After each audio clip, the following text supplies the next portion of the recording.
The manna was a sign that God was indeed with them. It was a sign that they could trust Moses. Just like their ancestors, the crowd following Jesus also wanted a sign too. Come on, Jesus, they said, be like Moses, so we know that we can trust you too. And again, this was Jesus' response. I am that sign. I am the bread from heaven. I am the manna sent by God to nurture and nourish you. This I am statement connects Jesus to that ancient story, and it begs the question, what was that manna about? Was it a quick meal? Was it like something from the microwave?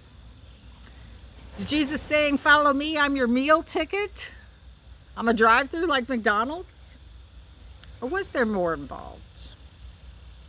What was and what is the bread of heaven really about? Or maybe I should ask, what is the truth? Last week we used the story of manna as a springboard for lessons on lament, with lament being described as a spiritual practice of turning towards God, to name our pain, to weep and wail, to ask our questions, and to remember who God is and what God does.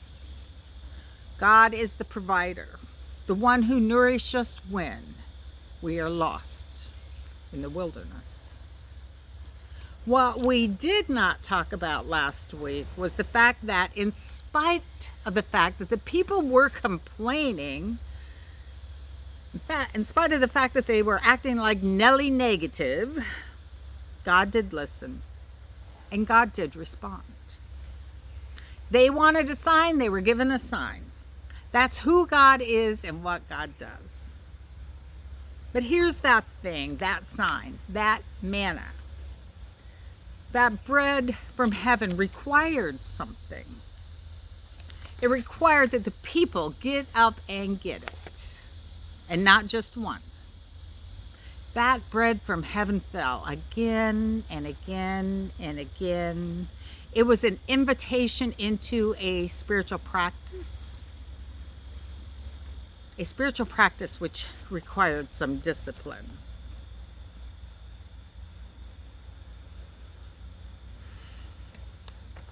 And the discipline was, don't take one crumb more than what you need.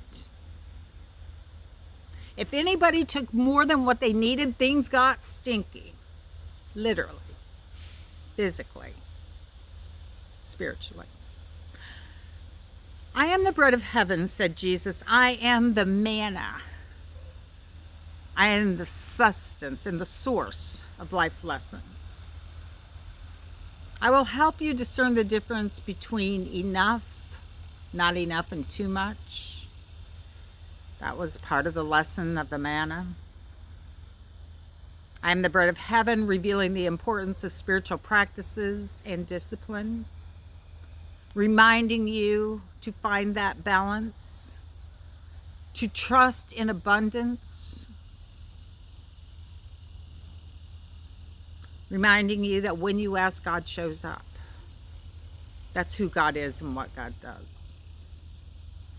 That's the kind of bread I am, is what Jesus was saying. I am the bread of life. I am the bread filled with the flavor of divine guidance, with the flavor of holy teachings and life-giving direction and lessons. I am the manna of never-ending mystery, never-ending sustenance. Follow me, said Jesus, and you will always have plenty to chew on.